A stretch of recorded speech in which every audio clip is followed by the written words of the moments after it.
What's up, everybody? It's the Alex Leak and Friends NFL podcast, back for another week. I'm your host, Alex Leak, and this episode is the 2019 Week 6 Seahawks at Browns, the 4-1 Seahawks at the 2-3 Browns episode.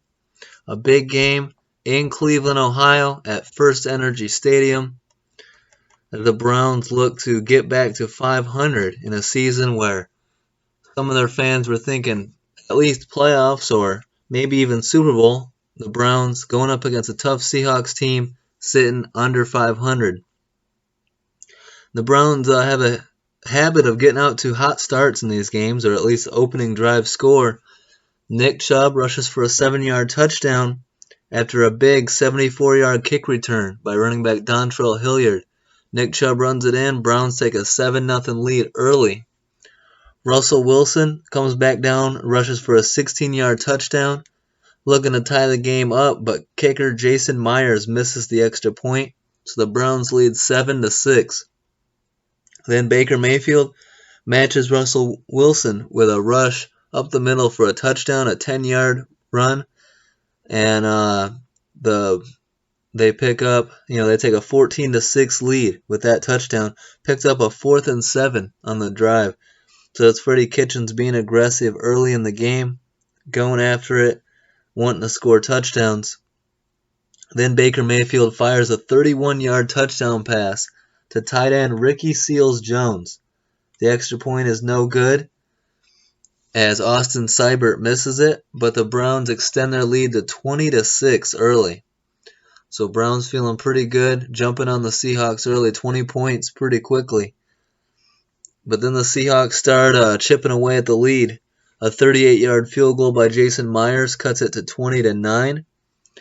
Then Seahawks wide receiver David Moore blocks a Browns punt, and it's recovered by Malik Turner at the Cleveland 20-yard line.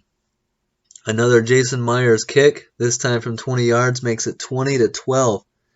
Then Baker Mayfield throws an interception to Seahawks corner Trey Flowers. Then Baker Mayfield throws an interception to Trey Flowers. Then Mayfield would throw another interception in the end zone intended for Jarvis Landry, but the pass was behind him, and it gets intercepted by Seahawks safety Tedrick Thompson. So back-to-back picks thrown by Baker Mayfield with a lead. That's a quick way to see the lead evaporate. Russell Wilson throws a 17-yard touchdown pass to wide receiver Deron Brown. They go for the 2-point conversion, but the run is stopped short. 20-18 Cleveland leads. I think that's too early to go for the 2-point conversion there. I get it that you'd like to tie the game up, but I would have just kicked the extra point, make it 20-19, keep the momentum you got. So they go into halftime, the Browns leading 20-18 in Cleveland. Browns will take that. I mean, they had a 20-6 lead, so that is gone, but they still have the lead. But Nick Chubb fumbles on a screen pass. The fumble forced and recovered by Seahawks defensive end Ziggy Ansah, the former Lion, making plays. Then Russell Wilson finds Deron Brown on a 6-yard touchdown pass, and just like that, the Browns' lead is gone, 25-20 Seattle. Then Freddie Kitchens, in my opinion, has a meltdown on a drive early in the fourth quarter. Only down 5 points. He continuously decides to go for it within field goal range. 4th and goal at the 1.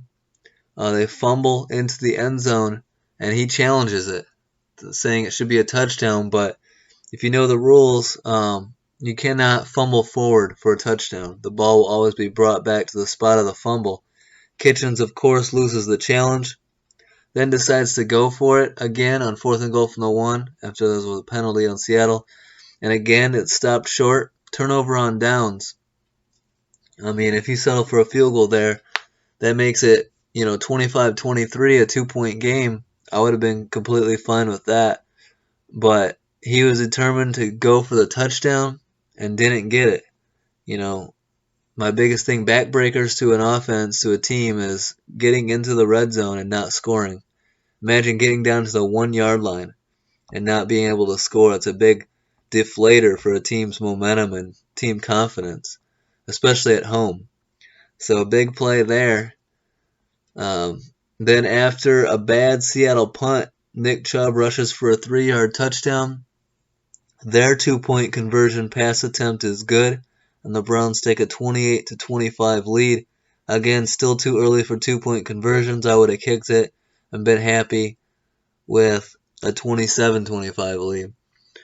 Then Chris Carson rushes for a 1-yard touchdown. Just like that, the Seahawks back up 32-28. Baker Mayfield had a problem with throwing the ball behind his open receivers in this game. Did it to Odell Beckham Jr. a couple of times. You could tell he was frustrated by that. Did it to Jarvis Landry. Ended up in an interception. Here he throws behind Dontrell Hilliard. The pass goes off his hands and it's intercepted by Seahawks linebacker KJ Wright. And then the Seahawks, regain possession, run for a first down to ice the game. No timeouts left for the Browns. And the Seahawks defeat Cleveland 32-28 in First Energy Stadium after the Browns blow a 20-6 lead at home. So a back-breaking loss for the Cleveland Browns franchise as they fall to 2-4, and the Seahawks improve to 5-1. Looking at the Seahawks stats, Russell Wilson combines for 326 yards and 3 touchdowns, 2 passing, 1 rushing, and no turnovers. Still MVP form for Russell Wilson. He's got to be the favorite. Running back Chris Carson combines for 159 yards and a touchdown. Wide receiver Jaron Brown, 3 catches for 29 yards and 2 touchdowns. Linebacker KJ Wright records 5 tackles, 2 tackles for loss, and an interception. And kicker Jason Myers goes 2 of 2 on field goals, 2 of 3 on extra points. The Seahawks have now scored 21 or more points in every game this season. So the offense hitting on all cylinders for the Browns. Baker Mayfield combines for 284 yards, 2 touchdowns, 1 pass, 1 rush, and 3 interceptions. Baker Mayfield has thrown at least 1 interception now in 7 straight games, which is the longest streak in the NFL. Nick Chubb combines for 139 yards, 2 touchdowns, and a fumble lost. Wide receiver Odell Beckham Jr., 6 catches for 101 yards. Myles Garrett records 2 sacks, and kicker Austin Seibert kicks 2 of 3 on extra points. Rookie kicker Austin Seibert. For the Seahawks, an injury, rookie tight end Will Disley suffers a torn Achilles, one of Russell Wilson's favorite targets. Suffers a torn Achilles and is out for the season, so a big blow to the Seahawks there. But they still have weapons. Baker Mayfield, I'm seeing issues here this season so far with protecting the ball. And it's not really his decision making, because I think his decision making is on point. He's throwing to guys who are open. It's more so ball placement and throwing accuracy. I feel like he's throwing behind his guys a little bit too much, and you're starting to see Odell Beckham Jr. getting frustrated. So that's going to be a storyline to watch this year, is Odell Beckham Jr. and Baker Mayfield's relationship on and off the field. But you got to start hitting guys in stride. Throwing it behind guys constantly is going to lead to interceptions and turnovers and bad offense. So we'll see if the Browns can fix that. Cleveland's issues, in my opinion, go straight to the head coach. I never liked this coaching hire to begin with. I never liked Freddie Kitchens. I'll say it for like the 10th time on this podcast, but Freddie Kitchens has never been an offensive coordinator full time. He's never been hired to that position. He was an interim last year, and now he's head coach. And they went with Baker Mayfield's decision, his comfortability with Freddie Kitchens, when Kitchens hasn't proven anything, and neither has Baker Mayfield, who's a rookie quarterback in this league, or a second year now, who was last year a rookie quarterback. So, dysfunctional franchises do dysfunctional things and make dysfunctional decisions. And this is another example of that, of hiring a coach that's unproven, and that's why the Browns are having problems. That's why they're sitting at 2-4 at this point, instead of better. I think Brown fans would be we're expecting 4-2 or 5-1 at this point. To be 2-4, not ideal, and tough games. I mean, you look at the Browns heading into their bye week. All right, bye week is good. Maybe they can figure out some of their issues. Well, coming out of the bye week, the 2-3 or 2 and they're 2-4 now, right? Yeah, 2-4 Browns going to be heading to Foxborough in week 8 to take on the undefeated Patriots. So, good luck there. 2-4 heading to Foxborough. The Browns could easily be sitting at 2-5 and be looking at another lost season.